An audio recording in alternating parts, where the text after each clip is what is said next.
This is Franchise Today, brought to you by FRM Solutions, providers of the best-in-class software solutions for franchise relationship management. Franchise Today is your destination for weekly information, conversations, and interviews with accomplished industry leaders, all of whom share best practices for sustainable growth and sensible franchising. Here now, your host, Stan Friedman, to kick off this week's podcast. Today is Wednesday, February 2nd. The year is 2022.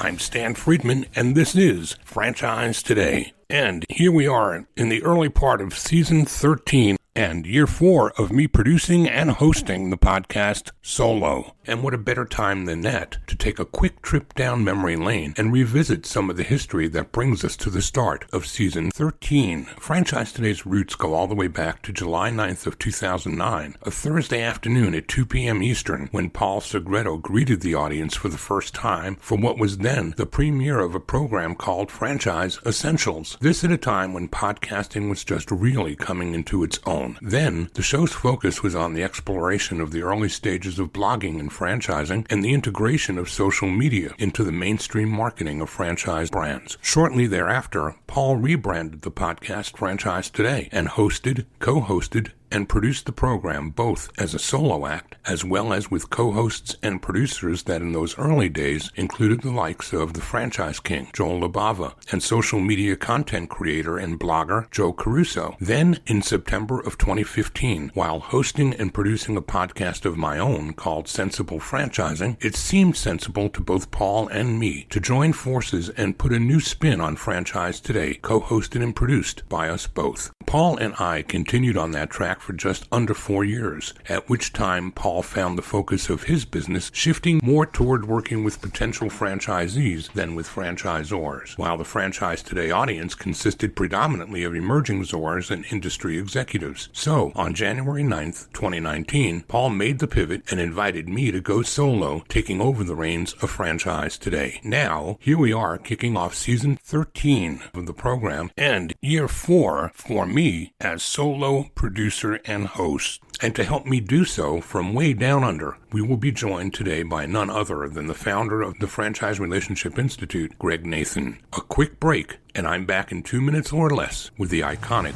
Greg Nathan. Franchise Today will be right back, but first, a word from our sponsors. Hey, franchisors of restaurants, bars, grills, and taverns, and multi-unit franchisees, listen up. This message is for you. Atmosphere TV wants to help you cut costs on overpriced cable TV for your business and either replace it completely or partially if sports programming is essential at your locations. What Atmosphere TV provides are 100% free programming options with more than 50 channels of highly engaging and entertaining programming that is audio optional and guaranteed to please your customers and even increase their average ticket per visit. So here's how it works. Atmosphere hooks you up with an Apple TV HD receiver loaded with more than 50 channels of fully licensed, no cost to you, fun and lifestyle programming. These channels include Chive and Red Bull TV, bloopers, superhuman feats, and an array of viewing options that don't require sound to be enjoyed. And this offer is not just limited to restaurants or bars. No, any business with a TV screen in its waiting room can benefit from Atmosphere's free programming offer as well. So what are you waiting for? Cut the cord on overpriced cable and get Atmosphere TV with its 100% free, engaging, and entertaining programming options. Keep your guests happy while they wait to see you instead of watching the clock and their wait times. Chiropractors, doctors, dentists, auto repair shops, anyone with TVs in your waiting rooms, jump onto this amazing offer today. And if you text the word franchise to 474747, Atmosphere will waive the $100 setup fee for the Apple TV HD receiver that they'll ship to you as well at no cost. Atmosphere TV, changing the way businesses view television. Find them online at atmosphere.tv, and remember, text franchise to 474747 for the no-charge Apple receiver. Cut the cord and get rid of cable today with Atmosphere TV.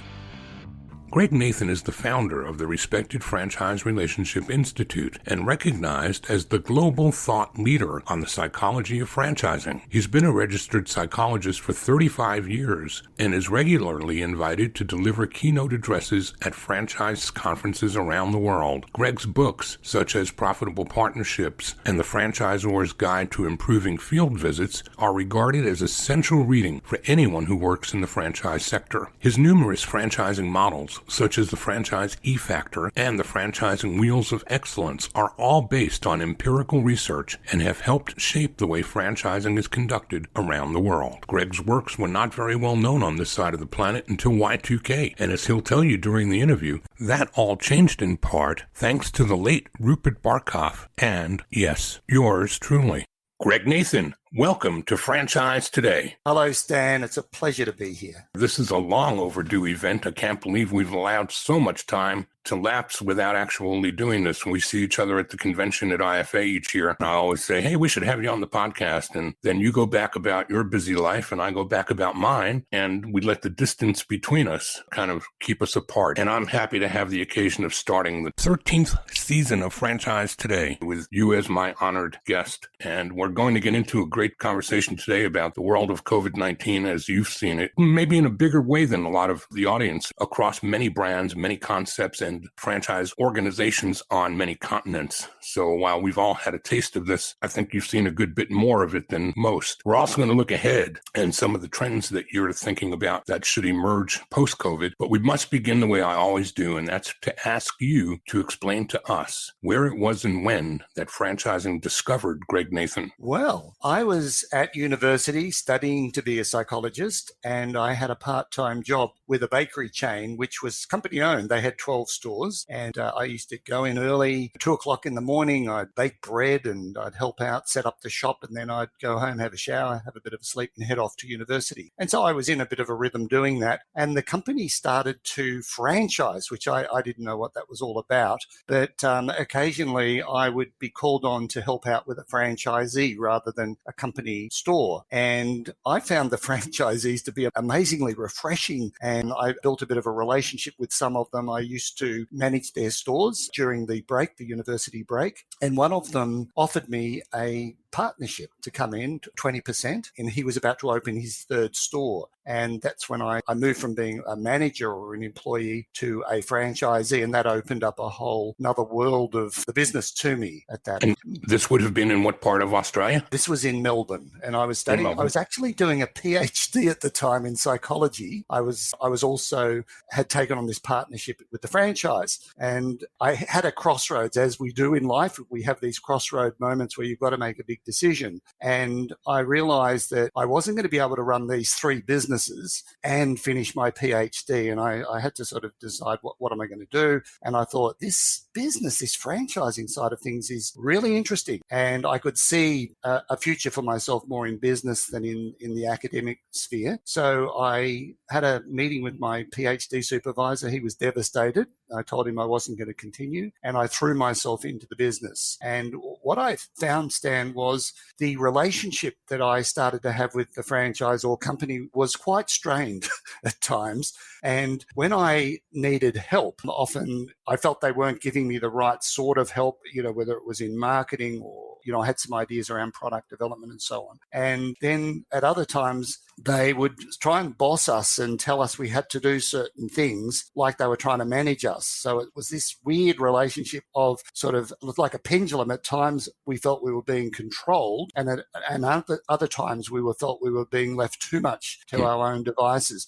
And when I raised this with the company, they just looked at me with blank faces like, we don't know what you're talking about. And I said, there's got to be a better way where we get more consistency in our relationship. So that was my experience as the franchisee, but it got me thinking around there's something not quite right in how this relationship is being managed, and the people who are meant to be leading don't seem to know what they're doing. And I was actually offered a position with the head office, with the corporate office as a regional manager. And so I sold my shares with my business partner, and I thought, I'm going to show them how to do things. But what I found was when I got into the franchisor role, I started falling into exactly the same traps that the franchisor had been doing with me, trying to over-control the franchisees when I really wanted something done quickly, and at other times seeing them as a nuisance. And I reflected one day and thought, it's almost like a play, and people, take on roles in the play and fall into a certain behaviors. And I thought, I need to get above this and understand what's going on. We need to rewrite the script. And so I started to look for courses and books that would help me to understand this relationship and how it can be done a better way. And there was nothing, Stan, that I could find. And that's when I decided that I would set up a business to research what does best practice look like, and based on evidence, not just based on my personal experience, although that was helpful, but based on the experience of hundreds of companies and so on. And so for 10 years, Stan, this was in 1989, I set out to really understand the franchise relationship from the inside out. How many years did you spend on the multi-unit franchisee side before you changed gears? I was in there about 18 months, and then I worked for the franchisor for about 6 years. So you had a fairly good taste from both sides of the business. And I kind of mused here as you were sharing your story. You sounded very much like a typical franchisee, and you also sounded very much like a typical franchisor. So you kind of validated to yourself from personal experience the need for what you've done with the Franchise Relationship Institute. And how much further down the road was it that you began that? And did you ever get back to school? Did you get your master's in psychology? Yeah, well, look, I did have my master's at the time, and the master's, the educational equivalents in Australia and America are a little different. The master's is actually equivalent to many of the PhDs in America. And the PhD I was doing was actually like a postdoctoral course.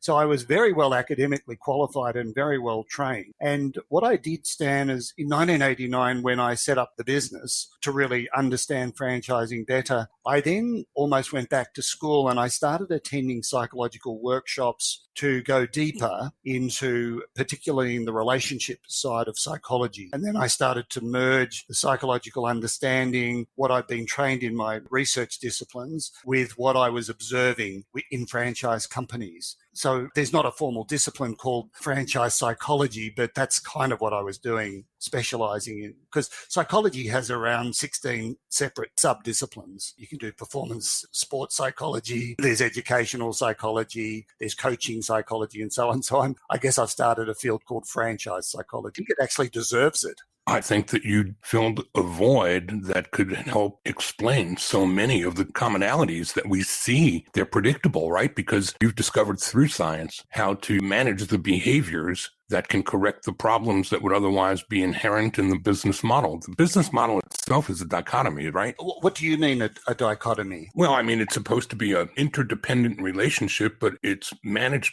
so heavily by documents that mandate and dictate things that you can almost fall into that trap of feeling over-controlled and being the over-controller instead of the synergies of interdependency, which are supposed to be born out of the relationship. So the dichotomy to me is like a one-way drafted document that governs a relationship that's supposed to be interdependent. Right. I would call it a trichotomy, because one of the models that I've landed on, and I use this quite a bit in our teaching, is the three-legged stool. Now, I know McDonald's has a three-legged stool where they talk about the three partners, suppliers, franchisor, and franchisee. But my three-legged stool is more about the nature of the relationship. So there is a legal leg there that's very important.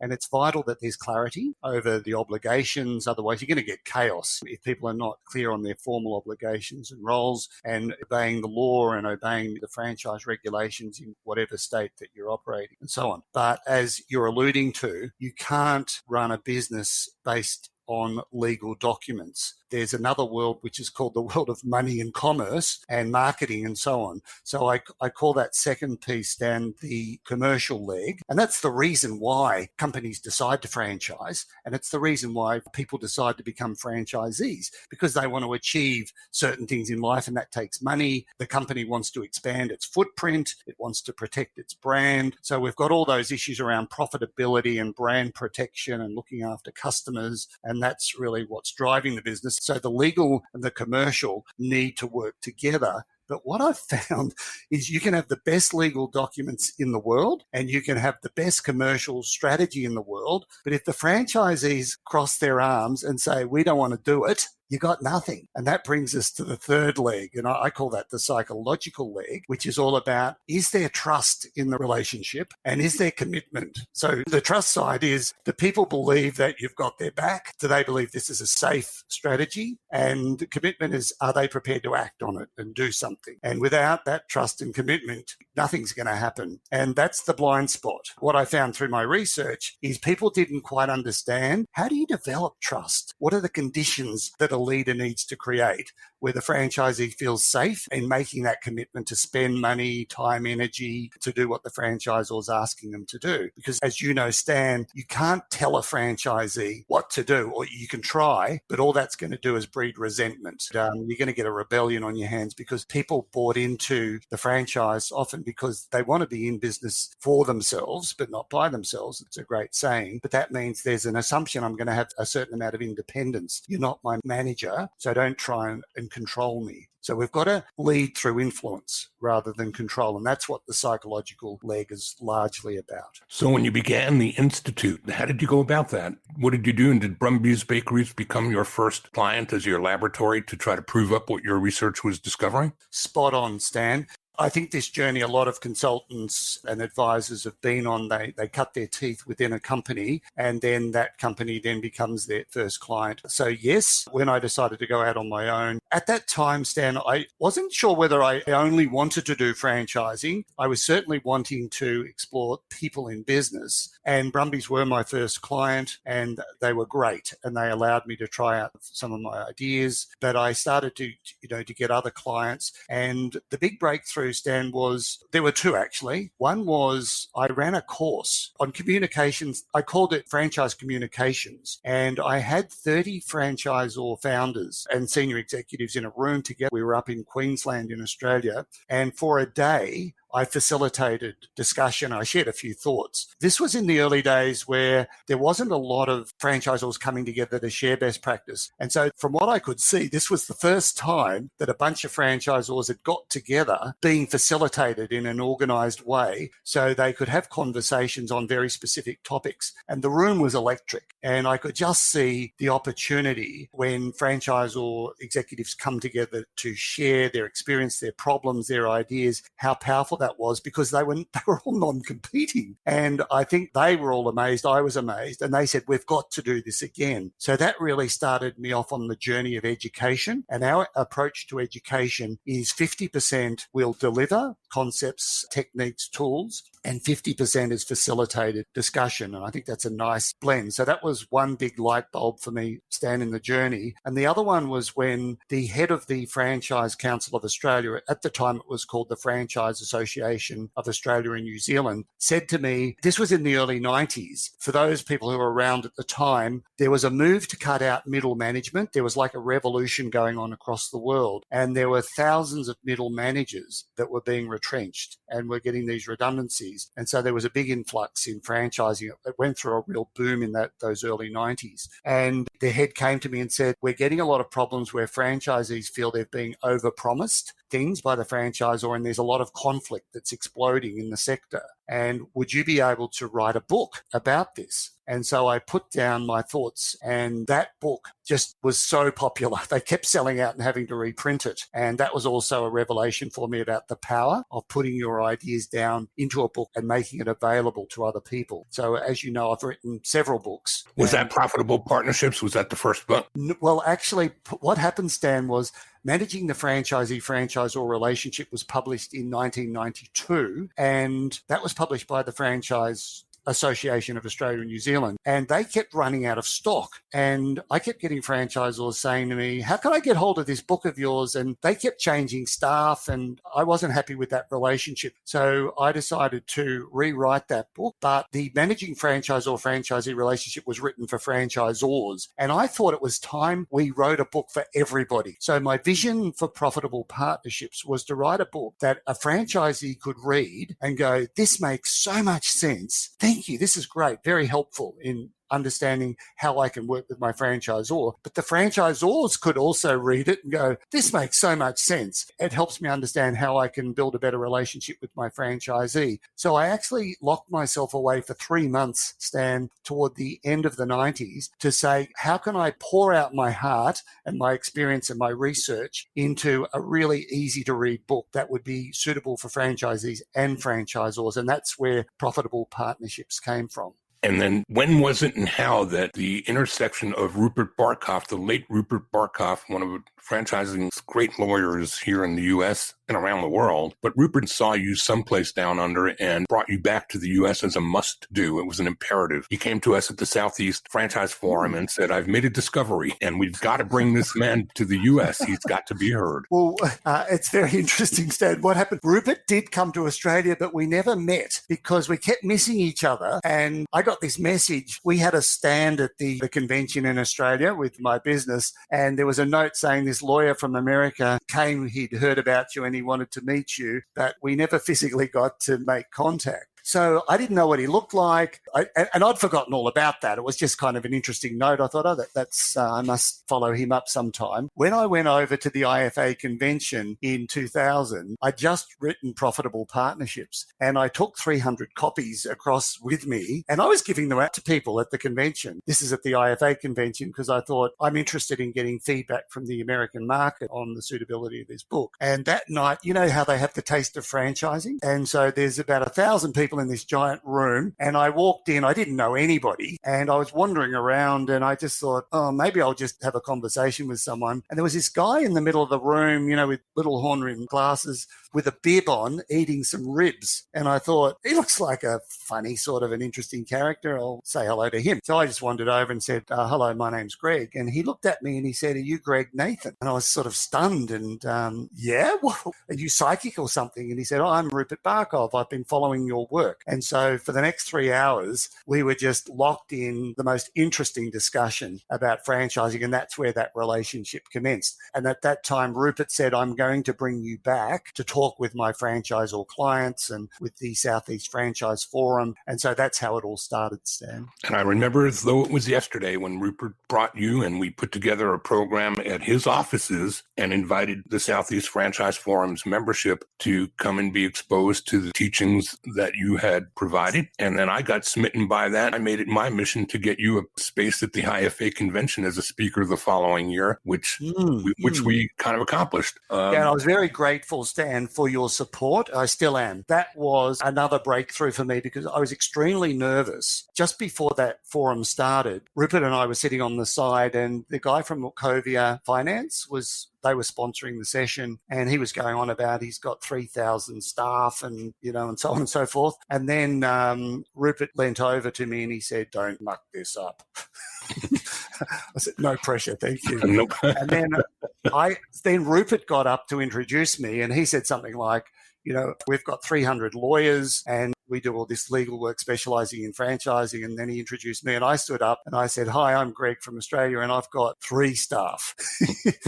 And so I was feeling a little intimidated, but I knew what I knew, and I knew the depth of the research that we had done with my team of psychologists in Australia. And I could just see the room lighting up, and you were in there, Stan, as I was presenting my models and my research. And it was at that point, people were coming up to me at morning coffee saying, this is amazing. We need this. This is the first time we've seen someone make sense of our experience in a scientific, evidence-based manner. And it all took off from there. Very grateful, Stan, to you and to Rupert for giving me that introduction to the USA market. When you see something that is groundbreaking and it's revolutionary, that's the only thing to do, is to think about how am I going to help this message carry further for the good of the brand. And the brand, of course, is franchising. We're talking with Greg Nathan, the managing director, founder of the Franchise Relationship Institute in Melbourne, Australia. And we're going to come back and carry the conversation forward. And we're going to chat about what COVID-19 has looked like in the world of franchising globally from Greg's perspective. And moreover, we're going to get into a discussion about what's ahead and some of the trends that Greg is forecasting post-COVID. Greg Nathan, my guest, and we'll be back right after this. Franchise Today will be right back, but first, a word from our sponsors. We are all familiar with Vistage, YPO, and EO. Well, now comes Zor Forum, a somewhat similar type of executive group, but this one comes with a twist. Zor Forum groups are exclusively for franchisors. Imagine a peer group for sharing and networking on a platform built exclusively for franchise executives. Zor Forum members are afforded unparalleled access to best practices and some of the brightest minds within the franchising world through regular meetings and a dedicated communications platform.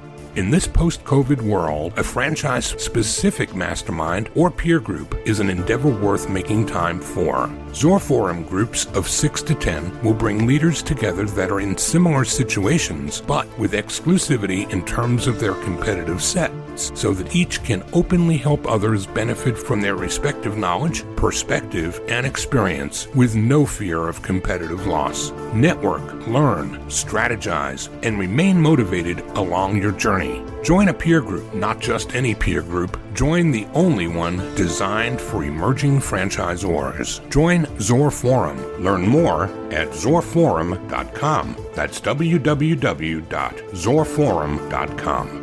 And the conversation continues with Greg Nathan, all the way down under in Melbourne, Australia, where he heads the Franchise Relationship Institute and has been sharing with us a great deal about his beginnings in the world of franchising and the intersection of psychology and the business model of franchising, and how he has built his entire career around filling the void between those two that seemed to exist when he first got into the business himself. Greg, I want to move the needle forward and talk some about the conversations I've had with many franchisors and the impact that COVID has had on their own businesses, some good, some bad, some ugly. But nobody that I know of would have seen more than you, perhaps, across market sectors and over continents around the globe. Why don't you spend a few minutes with some of the things that you can share with us about your perspectives on what you've learned, and then we'll move forward to what you see ahead. Thank you. It's obviously been quite a traumatic year, even for those who have been doing well. For instance, one of my clients is a bakery group called Baker's Delight, and they've been doing exceptionally well, but the franchisees are risking burnout because of the speed and the quantity that they're having to produce in terms of products at a higher rate, and with all the COVID restrictions and disciplines they've had to introduce into their businesses. So it has been a very stressful year. And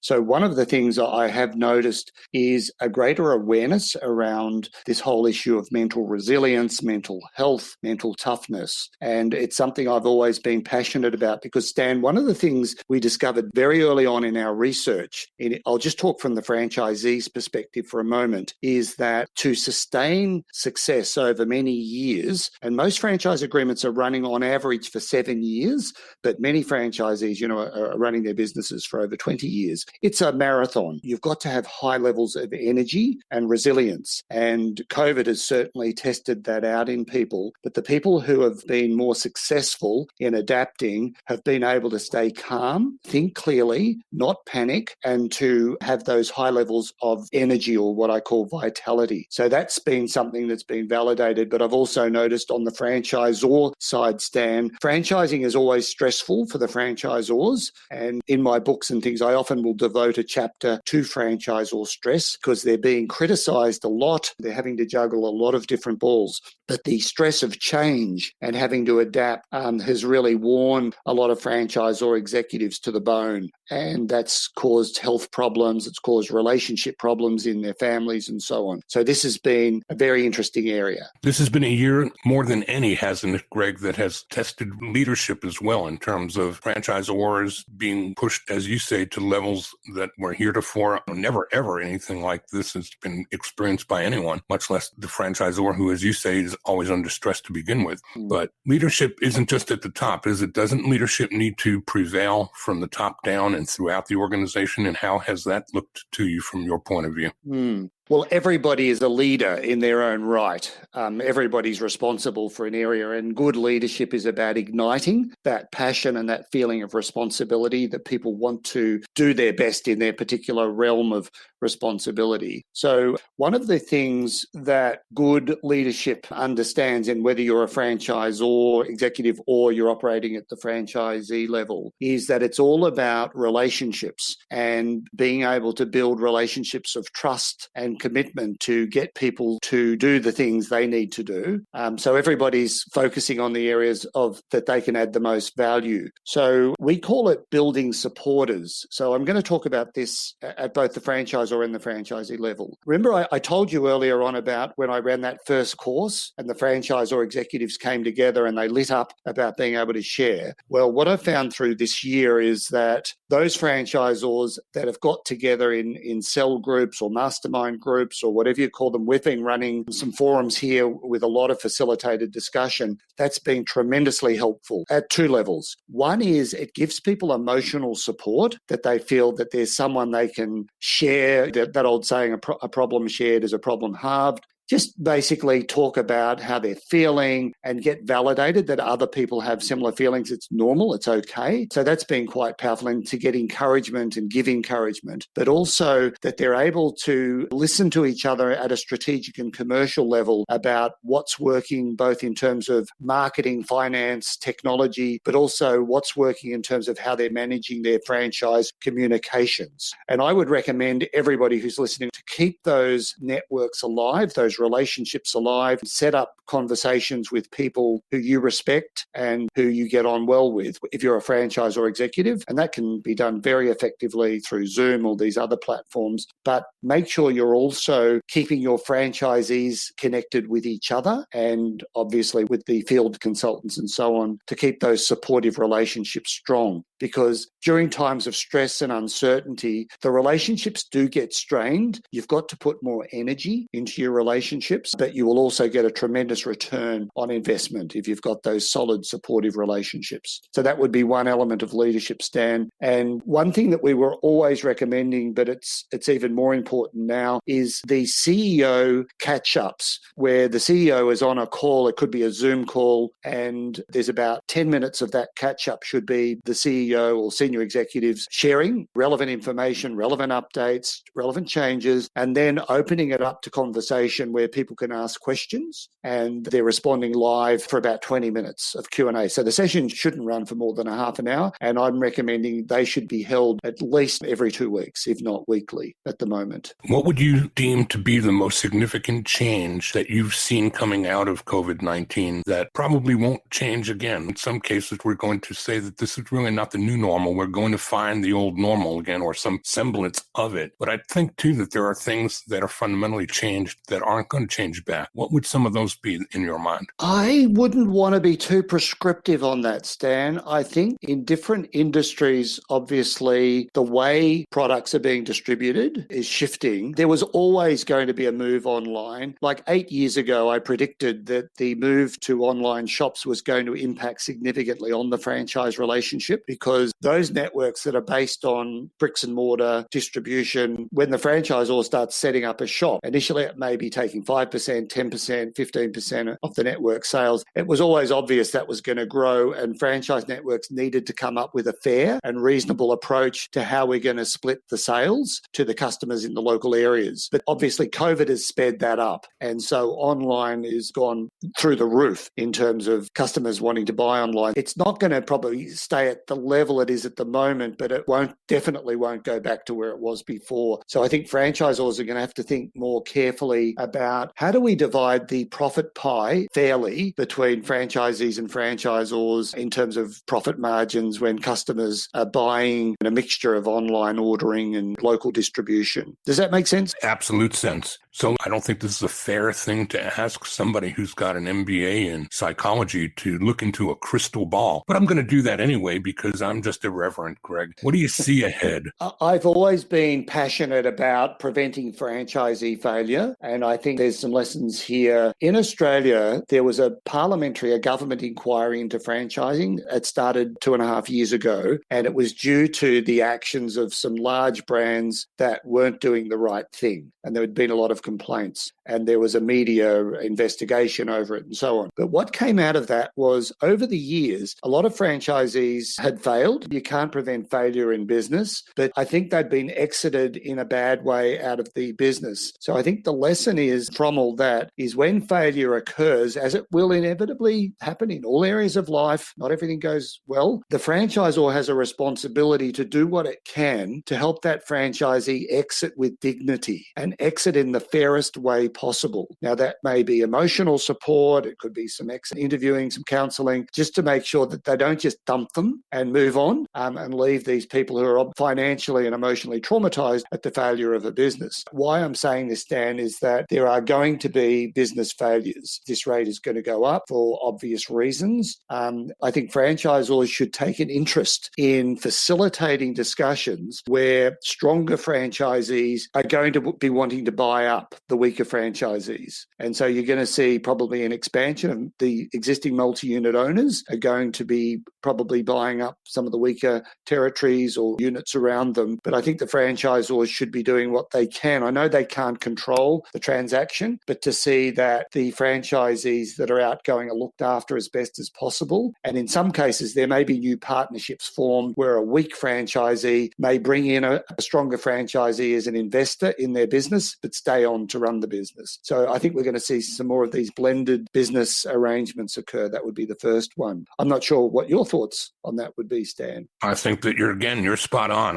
I look to you to be the professor in this instance, and I think that you're spot on with that first assumption. What else do you think is ahead for us? You know, we mentioned earlier about the online sales. There's certainly going to be far more online communications. 10 years ago, we closed our physical premises and we went to a virtual format in terms of how I run the business. So I roughly had about 10 staff over the last 10 years. They've all worked from home, and I've known this can work really well. And a lot of my clients have said, we must try that sometime. Well, they've all been forced into this. So there will definitely be people working from home more, and communications, franchise advisory councils now experiencing how much more efficient it is to run an FAC meeting on Zoom than it is to fly people in, taking them out to dinner, spending a day discussing things. They can get through their agenda far more efficiently in 1 or 2 hours. So I think the franchise advisory councils, a lot of these special project groups will continue to operate through Zoom, and I think that's a very good thing. Also, a lot of regional meetings will be blended. You'll find that there'll be a mixture of Zoom or other platform catch-ups, 20 to 60 franchisees getting together regularly in facilitated conversations. You've got breakout rooms that can be used very effectively, like a round table if you are having a live conference. Live conferences will definitely continue, but we'll definitely see far more use of the virtual format for communication. So that would be another prediction I would make. What else do you see on the horizon that you might share with the audience today, Greg? Look, the younger people, I was talking about this about 8 years ago, the millennials are starting to reach that age where they're taking more responsibility. Now we've moved to another stage where millennial leaders are now taking charge of divisions. So you'll have head of marketing, head of operations, will be 35, 36-year-old person. And this is terrific. I mean, these are young people with energy and a lot of tolerance of diversity. They're very open-minded. However, they've grown up in an age where there hasn't been a lot of verbal communication. They've grown up texting and emailing and so on. So I do think that millennial leadership generation needs to be mindful that they need to have conversations with franchisees, not just rely on electronic communication, just text-based communication. So that would be one prediction, that leadership group are stepping up more and more, and we'll need to be returning to probably communication skills training on how do you have a conversation with someone that's meaningful, that's efficient, but it keeps that human connection going, because it's hard to convey emotion when you're just writing. It can be done, but it's more skillful. And also the conversation can go off track and be miscommunicated. So I think people need to be more mindful to get on a Zoom call or use the phones. I'm sure you're finding the same. People don't answer their phones these days. But I think franchisees, being a slightly older generation, systemically in most franchise systems, do appreciate a conversation rather than just being texted. So that would be another trend and something to watch out for. What about the younger generation coming up behind the new management teams of millennials? What about the Gen Xers and the youth that are today buying franchises? Well, that's an interesting flip, isn't it? Because if you have an older operations manager who likes to converse and you've got younger franchisees who just say, look, just send me a note. Probably as you get more younger franchisees coming into groups, there may be a shift in the way communication takes place. And that's going to be a very interesting world. I'm 65. And so I do feel a little bit out of place sometimes when I'm in a group of younger people and they are communicating in a different style. But that's life, isn't it? Every generation has its own nuances and its own culture. So that will continue to evolve as the younger generation start to take charge of the world. You at 65 possess something that I've always deemed to be one of the most necessary ingredients in any franchise relationship, and second to money. I'm talking about passion. And passion to me is universal, whether it's generation of texters or Zoomers or get on the plane and flyers and go do it the old school way. Passion is still one of the most necessary things I think that make for a successful franchise relationship. Would you agree? Oh, yeah. And that comes back to some people. I don't actually see myself as being particularly passionate. I'm just me. But I think when I discovered franchising and the potential to empower small business people with business systems that are going to help them to be successful and the opportunity to have relationships with like-minded people that can help them grow and develop, that still ignites my passion today. I got my team together for our wind-up for the year and I invited a previous staff member to come into the meeting. She hasn't been with us for 10 years. And she sent me a nice text thanking me for everything that I'd done for her. And so she came in and had a bit of a chat with the current team. She said, the Franchise Relationships Institute does spiritual business. And I thought, whoa, that's an interesting observation. But she said, what you guys do is this beautiful combination of humanity and values and trying to do good in the world, but also helping the world to be commercially successful. And I think that's what really drives my passion, this idea that you can make money, you can help people to be materially successful, but it doesn't mean they need to sell out basic human values and goodness, which is extremely important in life. And I think COVID has really got us all questioning and getting back to what's important in life, family, relationships,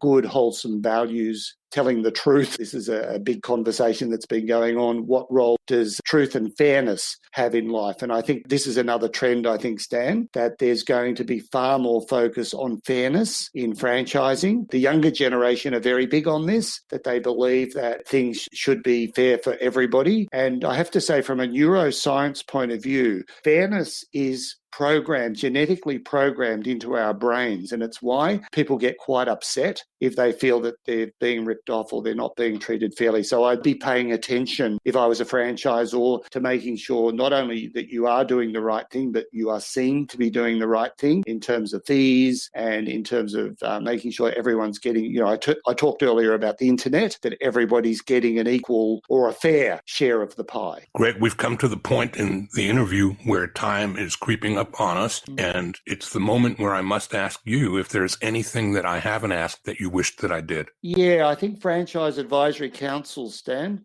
I'll just make a final comment about that. I think these are evolving to a much more sophisticated level. I think there needs to be clarity over these councils are advisory. They're not decision-making. However, smart franchisors really listen to the advice and the insights of their franchisees. And so I just encourage franchisors to keep these consultative committees going, whether you've got specialised product groups or centralised FAC, and reinvent your ground rules, your guidelines, your purpose, and make sure that you are bringing the franchisees into the conversation early when you're implementing change, because it's going to be far easier to get that buy-in if you really understand the mindset of the franchisees and their concerns.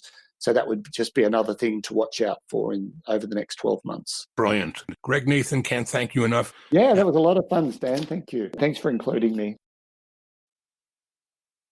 Well, I hope you took notes, because there were pages and pages of take-home value in that timeless conversation with the iconic Greg Nathan. That's a wrap for today. I'll be back again next week, and we'll do it all again. Until then, I'm Stan Friedman, wishing you the best, the very best of all things franchising. And Franchise Today is out. Franchise Today is a production of FRM Solutions, providing best-in-class CRM tools to empower relationships with prospective and existing franchisees. No excuses, just solutions. Find them online at frmsolutions.com. Join Stan every Wednesday at noon Eastern for another live episode of Franchise Today. Or, as always, download episodes on demand at blogtalkradio.com or iTunes. When it's PCS time, you know the drill. Pack, research the new base, get the kids in school, because family supports family. At American Public University, we support military families with flexible, affordable online education that moves with you. As a military spouse, your tuition rate is the same as your partner's, just $250 per credit hour. American Public University, education that moves with you. Learn more at apu.apus.edu/military.